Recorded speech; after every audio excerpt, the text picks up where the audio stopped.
Esse vídeo não chegou para você por acaso. Eu pedi para Deus para mostrar para as pessoas certas no momento certo. E eu vou falar sobre o silêncio de Deus. Talvez você esteja passando por um período que você precisa de uma resposta, você precisa que o cenário mude, você precisa de um milagre e nada acontece. Você não tem uma direção e você sente que Deus está em silêncio. E podemos ser tentados também a achar que Deus não nos ama, que Deus deu as costas, que Deus é indiferente à nossa dor. Isso não é verdade. Não é verdade. Na verdade, o inimigo, ele aproveita desse momento de vulnerabilidade para lançar pensamentos intrusivos, para lançar essas setas e colocar esse sentimento no nosso coração, para que a gente se revolte contra Deus. Eu gostaria de compartilhar com vocês um período de silêncio de Deus que eu passei, que não foi nada fácil, mas que eu pude extrair muitos aprendizados. O ano era 2023 e foi o período mais difícil da minha vida até aquele momento, em que eu e meu esposo decidimos retornar para Salvador. Né? Nós estávamos morando na nossa cidade, da minha cidade natal, né?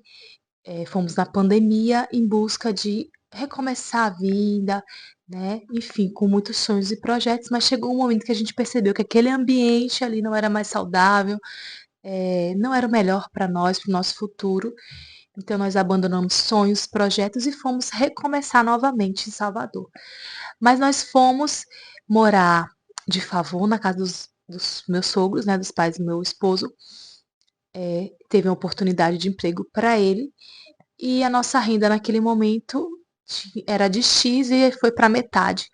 Então a gente tinha muita privação financeira naquele período. E não foi nada fácil, sabe? Porque a gente imaginou que ficar um tempo morando ali, e foram passando os meses e as coisas não aconteciam, não evoluíam.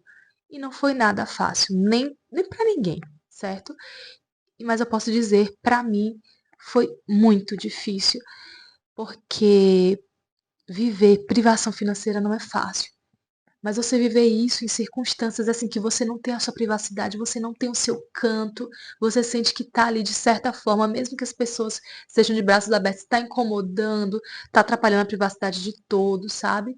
Eu e meu esposo, a gente não tinha qualidade de vida, a gente tinha pouco tempo juntos, ele trabalhava distante a 40 quilômetros, então durante a semana a gente mal tinha tempo junto, então isso foi interferindo na nossa intimidade, foi interferindo na nossa conexão, então a gente se sentia mal em estar ali, meu esposo se sentia humilhado também, eu me sentia muito exposta, ficava o dia todo ali dentro da casa, com a família dele, sabe? E a privacidade para mim é algo muito importante. Eu sou uma pessoa que eu preciso ter minha privacidade, eu preciso ter meu canto. Todo mundo precisa, mas para mim é algo assim que faz parte do meu temperamento. Eu preciso do silêncio, eu preciso do meu espaço.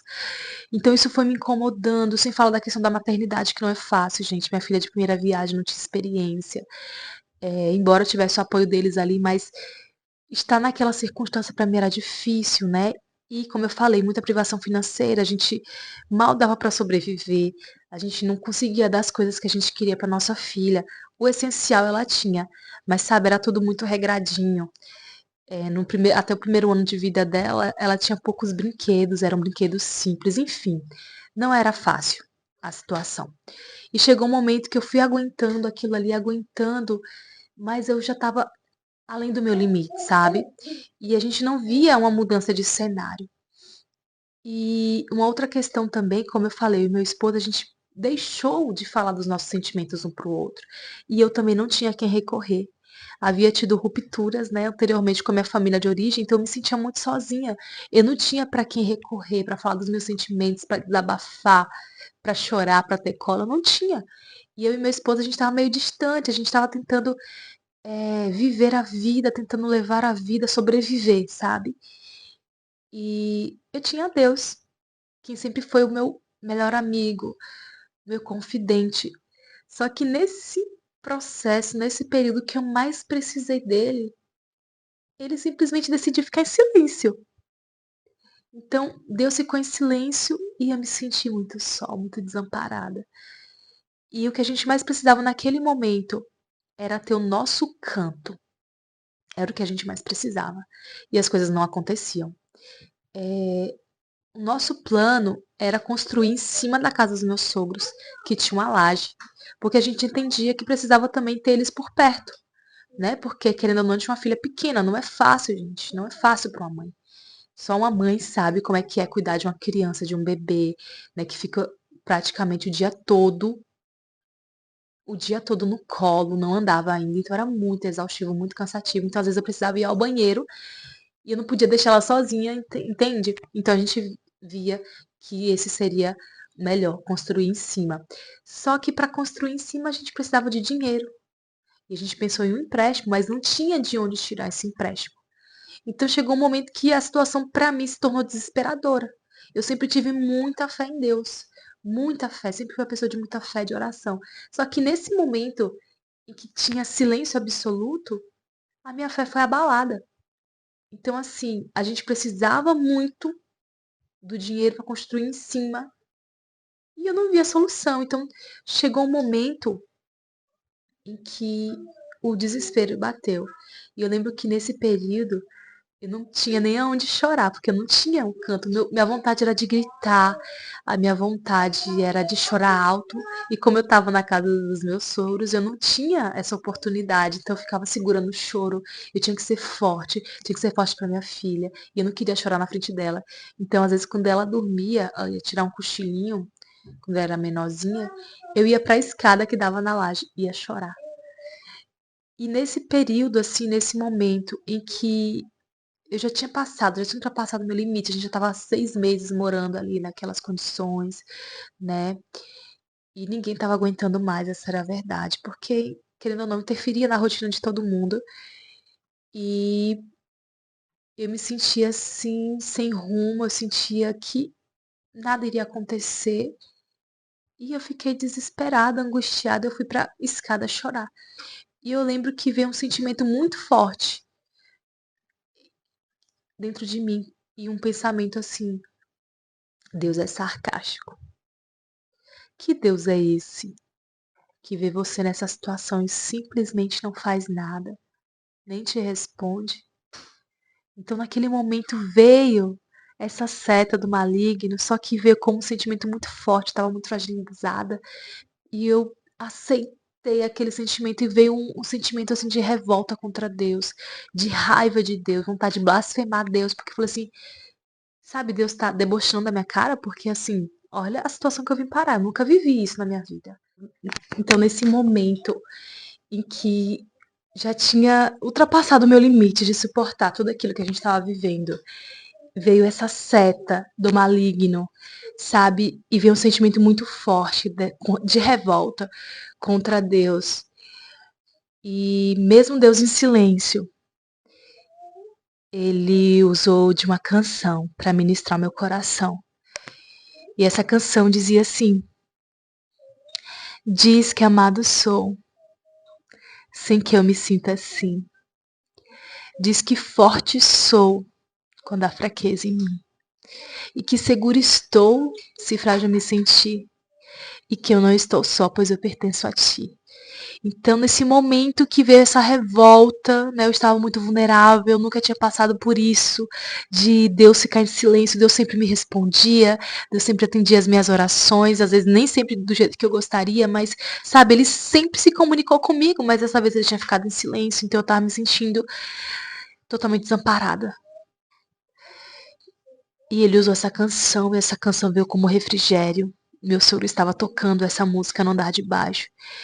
E essa música ecoou na minha alma e trouxe alívio e fortaleceu a minha fé naquele momento. Então, assim mesmo, Deus precisando estar em silêncio, não é por maldade. E foi isso que aconteceu. E daquele momento em diante, mesmo fraca, mesmo sem ver como aquela situação iria mudar, Deus usou aquela canção para trazer um alívio, sabe? Ele se silenciou por um propósito que depois eu entendi o porquê Deus se manteve em silêncio. Mas ele não tinha me abandonado, ele estava falando através daquela canção que eu sou amada sim, eu estava frágil, mas que nele eu era forte e que eu podia confiar nele, que de alguma forma ele estava no controle, mesmo sem entender.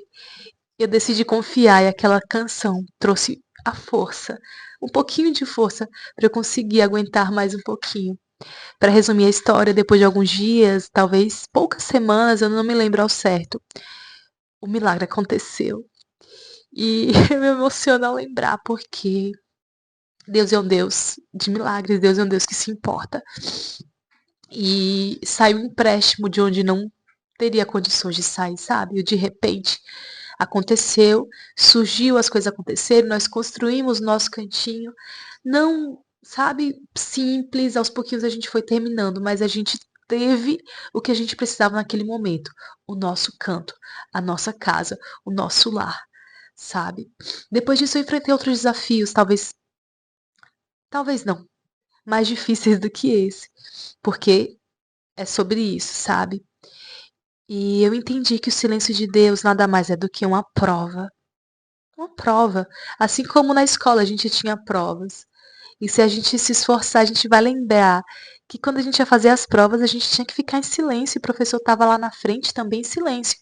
Porque o professor já tinha passado o conteúdo programático da disciplina. E esse momento que nós deveríamos demonstrar o que nós aprendemos daquilo. E o silêncio de Deus é justamente isso.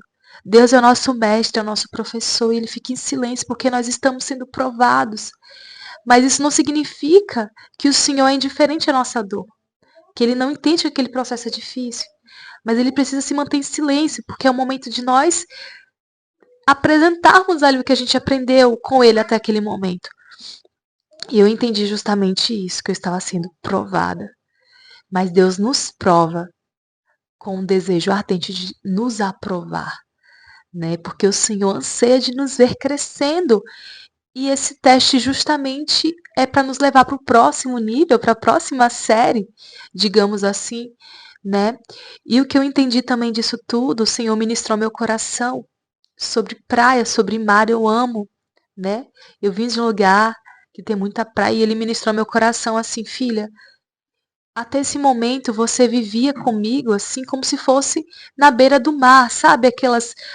Aquela praia que tem várias piscinas rasinhas, que é bem seguro, bem confortável. Você vivia como se fosse nessas piscinas, né? Você conseguia enxergar o horizonte, você também conseguia enxergar tudo ali, o chão, a areia. Mas eu estava te levando para águas profundas, onde você não alcança o chão. Mas para você ir para esse próximo nível, você precisava confiar. E foi justamente isso que eu aprendi. Para eu alcançar, para eu passar aquele nível, para eu ser aprovado, eu precisava confiar em Deus. Então talvez seja isso que o Senhor queira te dizer através desse vídeo. Confia em mim. Eu sei que não tá fácil, eu sei que tá difícil, você tá sofrendo, talvez você esteja desesperada como eu estava, se sentindo desamparada, se sentindo totalmente só. E geralmente esse silêncio de Deus vem nos momentos em que parece que todo mundo some, né? Não resta nada, você está sendo provada, provada, mas para ser aprovada. Tá vindo coisa nova por aí, você tá passando de nível, se alegre, você tá indo pro próximo nível. Deus nunca nos prometeu que seria fácil, mas nesses momentos de dificuldade, a gente tem que se apegar à palavra de Deus. E foi isso também que Deus ministrou meu coração. Falou assim, filha, você ficava muito vivendo a sua fé do sentir. Ah, eu estou sentindo Deus, Deus me ama, Deus isso. E no silêncio de Deus eu não sentia nada. E aí, quando a gente não sente nada, o que a gente faz? E a resposta, confia. Sabe por quê? Porque na palavra de Deus ele diz assim: eis que estarei contigo todos os dias até a consumação do século. Se apegue à palavra. Se apegue às promessas. Deus não mente. Deus não é homem para mentir. Ele cumpre o que ele promete. E ele cumpriu na minha vida. Ele trouxe o refrigério que eu precisava, né, para abastecer a minha fé.